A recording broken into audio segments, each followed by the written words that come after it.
ನಮಸ್ಕಾರ ವೀಕ್ಷಕರೇ, welcome to divine media. ವೀಕ್ಷಕರೇ, ಮನುಷ್ಯನ ಮನಸ್ಥಿತಿ ಹೇಗೆ ದಿನದಿಂದ ದಿನಕ್ಕೆ ಹೇಯ ಕೃತ್ಯವನ್ನು ಮಾಡೋದಕ್ಕೆ ಪ್ರಚೋದನೆ ಮಾಡ್ತಾ ಇದೆ ಅನ್ನೋದಕ್ಕೆ ಒಂದು ನಿದರ್ಶನವನ್ನು ಹೇಳ್ತಕ್ಕಂತಹ ಕಥೆಯನ್ನು ನಿಮ್ಮ ಮುಂದೆ ವ್ಯಕ್ತಪಡಿಸ್ತಾ ಇದ್ದೀನಿ. ವೀಕ್ಷಕರೇ, ಖ್ಯಾತ ಲೇಖಕರಾಗಿರ್ತಕ್ಕಂಥ ಶ್ರೀನಾಥ್ ಖಂಡೇಲ್ವಾಲ್ ಡಿಸೆಂಬರ್ 30ರಂದು ವಿಧಿವಶರಾಗ್ತಾರೆ. ಅವರ ಅಂತ್ಯ ಸಂಸ್ಕಾರದಲ್ಲಿ ಕುಟುಂಬದ ಯಾವ ಸದಸ್ಯರೂ ಕೂಡ ಭಾಗಿಯಾಗದ ಕಾರಣಕ್ಕೆ ಇದು ಸಾರ್ವಜನಿಕರ ಆಕ್ರೋಶಕ್ಕೆ ಕಾರಣವಾಗುತ್ತೆ. 86 ವರ್ಷದ ಶ್ರೀನಾಥ್ ಖಂಡೇಲ್ವಾಲ್ 80 ಕೋಟಿಯ ಆಸ್ತಿಯ ಒಡೆಯ. ಆದರೆ ಜೀವನದ ಕೊನೆಯ ದಿನಗಳನ್ನು ವೃದ್ಧಾಶ್ರಮದಲ್ಲಿ ಕಳೆಯುವಂತಹ ದಾರುಣ ಪರಿಸ್ಥಿತಿ ಆ ವ್ಯಕ್ತಿಗೆ ಬಂದೊದಗಿತ್ತು. 2024ನೇ ಮಾರ್ಚ್ ತಿಂಗಳಲ್ಲಿ ಉತ್ತರ ಪ್ರದೇಶದ ವಾರಣಾಸಿಯ ವೃದ್ಧಾಶ್ರಮದಲ್ಲಿ ಆಶ್ರಯ ಪಡೆದುಕೊಂಡಿದ್ದರು. ಲೇಖಕ ಶ್ರೀನಾಥ್ ಖಂಡೇಲ್ವಾಲ್ ವಯೋಸಹಜ ಕಾಯಿಲೆಯಿಂದ ಬಳಲ್ತಾ ಇದ್ರು. ಲೇಖಕ ಶ್ರೀನಾಥ್ ಖಂಡೇಲ್ವಾಲ್ ಅವರಿಗೆ ಒಬ್ಬ ಮಗಳು ಸುಪ್ರೀಂ ಕೋರ್ಟ್ ಲಾಯರ್, ಇನ್ನೊಬ್ಬ ಮಗ ಖ್ಯಾತ ಉದ್ಯಮಿಯಾಗಿದ್ರು. ಕೊನೆ ಕಾಲದಲ್ಲಿ ತಂದೆಯನ್ನ ನೋಡಿಕೊಳ್ಳಲು ಯಾರೊಬ್ಬರೂ ಬರಲೇ ಇಲ್ಲ ಅನ್ನೋದೇ ಈ ಕಥೆಯ ಸಾರಾಂಶ. ವೃದ್ಧಾಶ್ರಮದಲ್ಲಿದ್ದ ಶ್ರೀನಾಥ್ ಖಂಡೇಲ್ವಾಲ್ ಅನಾರೋಗ್ಯದಿಂದ ಆಸ್ಪತ್ರೆಗೆ ದಾಖಲಾಗ್ತಾರೆ. ಆ ವೇಳೆ ಆಸ್ಪತ್ರೆಯ ಸಿಬ್ಬಂದಿ ಶ್ರೀನಾಥ್ ಅವರ ಮಗ ಮತ್ತು ಮಗಳನ್ನು ಸಂಪರ್ಕಿಸಲು ಪ್ರಯತ್ನಿಸಿದ್ರು.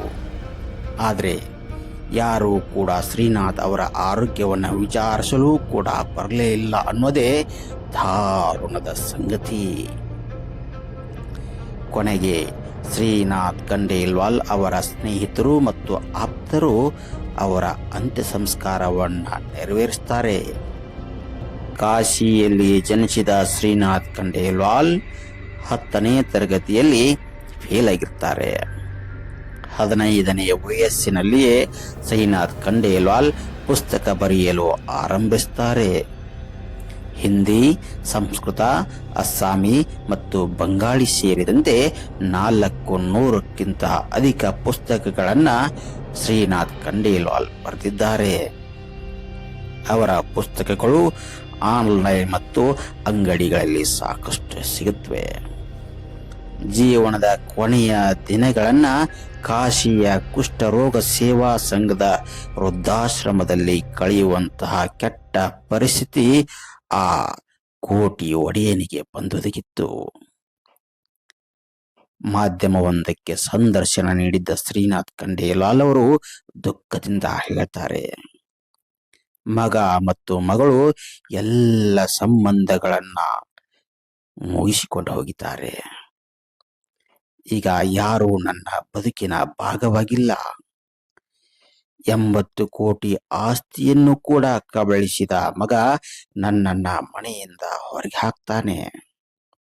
ಒಂದು ವೇಳೆ ನಾನು ಇಲ್ಲಿ ಸತ್ರೆ ನನ್ನ ದೇಹವನ್ನ ಹೊರಗೆ ಎಸೆದು ಬಿಡಿ ಅಂತ ದುಃಖದಿಂದ ಹೇಳಿ ಕಣ್ಣೀರು ಹಾಕ್ತಾರೆ ಆ ವಯೋವೃದ್ಧ. ವೀಕ್ಷಕರೇ, ಮನುಷ್ಯ ವಿಜ್ಞಾನ, ತಂತ್ರಜ್ಞಾನ, ಇನ್ನೊಂದು ಮತ್ತೊಂದು ಮಗದೊಂದರಲ್ಲಿ ಸಾಕಷ್ಟು ಮುಂದುವರಿತಾ ಇರಬಹುದು. ಆದರೆ ಮನುಷ್ಯತ್ವದ ವಿಷಯದಲ್ಲಿ ಬಹಳ ಸಣ್ಣವನಾಗ್ತಾ ಇದ್ದಾನೆ ಅನ್ನೋದೇ ಈ ಕಥೆಯ ಸಾರಾಂಶ. ಈ ವಿಷಯ ತಮ್ಮೆಲ್ಲರಿಗೂ ಇಷ್ಟವಾಗಿದೆ ಅಂತ ಭಾವಿಸ್ತಾ ಮುಂದಿನ ಸಂಚಿಕೆಯೊಂದಿಗೆ ಮತ್ತೆ ನಿಮ್ಮ ಮುಂದೆ ಹಾಜರಾಗ್ತೀನಿ. ಅಲ್ಲಿಯವರೆಗೆ ನಮಸ್ಕಾರ.